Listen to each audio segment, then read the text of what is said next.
आता जे महाराष्ट्राला आदेश देतात त्यांना जर कोणी आदेशित करीत असतील तर ते अमृतावहिनी आहे. ते त्यांचा आदेश 100% पाळतात. अमृताताई या फक्त मुख्यमंत्री देवेंद्रजी फडणवीस साहेब यांच्या सौभाग्यवती आहेत असं नाही.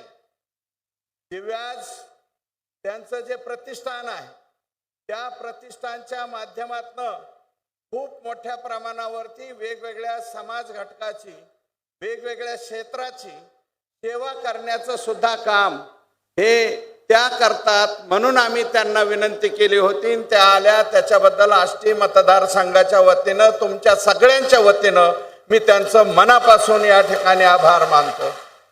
वहिनी साहेबांचं काम सौभाग्यवती मुख्यमंत्री म्हणून आम्ही जास्त नाही पाहिलं, परंतु आम्हाला आवडलेल्या सौभाग्यवती मुख्यमंत्री नाही, सौभाग्यवती विरोधी पक्ष नेते माननीय फडणवीस साहेबांच्या सौभाग्यवती म्हणून जास्त आवडल्या.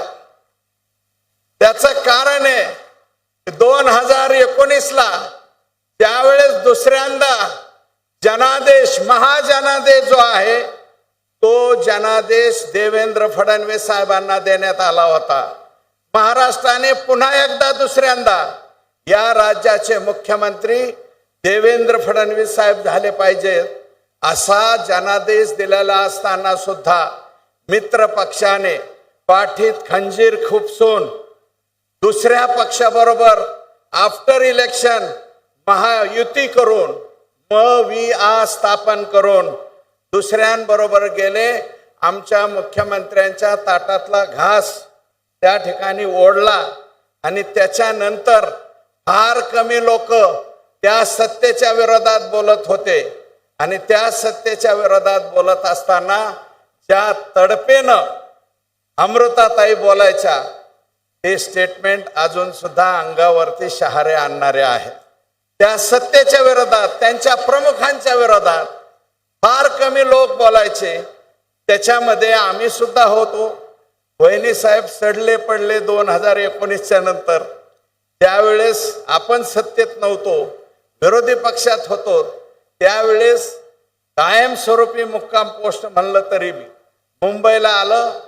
त्या कालावधीत साहेबांना आवश्यकता होती, त्या कालावधीत फार कमी आमदार होते. त्याच्यामध्ये आम्ही 100% होतो आणि तो आपला बंगला सागर बंगला होता. त्या सागर बंगल्यावरती थांबायचं. वहिनी साहेबांना आमची एकच विनंती आहे, जास्त भाषण वगैरे करायचं नाही. वहिनी साहेब हा कार्यक्रम मुख्यमंत्र्यांच्या वाढदिवसानिमित्त का ठेवतो त्याचं कारण असं आहे, देवेंद्र फडणवीस साहेब 2014ला मुख्यमंत्री झाल्याच्या नंतर मुख्यमंत्री सहायता कक्ष म्हणजे काय हे लोकांना कळालं. मोठ्या प्रमाणावरती सुरुवातीला मला वाटतं त्यावेळेस शेटे साहेब होते आणि नंतर त्यांच्या कालावधीत सुद्धा हे रामभाऊ जे आहे रामभाऊंनी कॅम्प चालू केले आणि तो पहिला कॅम्प मला वाटतं लातूरला ठेवला होता. अभिमन्यू पवार आमदार, ते त्यावेळेस आमदार नव्हते, साहेबांचे OSD म्हणून ते काम करत होते आणि त्या कॅम्पची गर्दी पाहिल्याच्या नंतर मी सुद्धा मनामध्ये ठेवलं होतं. आणि मुख्यमंत्री सहायता निधी कक्ष रामेश्वर भाऊ आल्यापासून आणखी मोठा मोठा आणि मोठा होत. आम्ही कोणत्याही गरिबाचं पत्र पाठवू द्या वहिनी साहेब, कोणत्याही गरिबाचं, त्यामध्ये 40,000 50,000 1,00,000 कोणती जात पात धर्म आम्ही याच्यामध्ये कधीही पाहिला नाही आणि साहेबांनी सुद्धा पाहिला नाही. आणि विशेष बाब म्हणून श्रीकर परदेशी साहेबाकडनं मान्यता घ्यावी लागते. ती सुद्धा 1-1 लाख रुपये आम्ही आणतो. एका पेशंटला कमीत कमी 2 लाख रुपयाची मदत आम्ही करतो आणि काही पेशंटला 30-30 लाखापर्यंतची मदत त्या ठिकाणी होते. आज श्रीगोंदा तालुक्यातलं एक पेशंट आलंय, त्याला 9 कोटी रुपयाचं इंजेक्शन लागतंय, पण आम्ही घाबरत नाही. देवेंद्र फडणवीस साहेब आहेत, आम्ही अजिबात घाबरत नाहीत.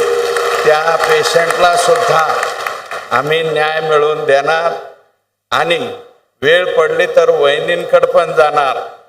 वहिनी, तुम्ही आता जे महाराष्ट्राला आदेश देतात त्यांना जर कोणी आदेशित करीत असतील तर त्या अमृता वहिनी आहे. ते त्यांचा आदेश 100% पाळतात.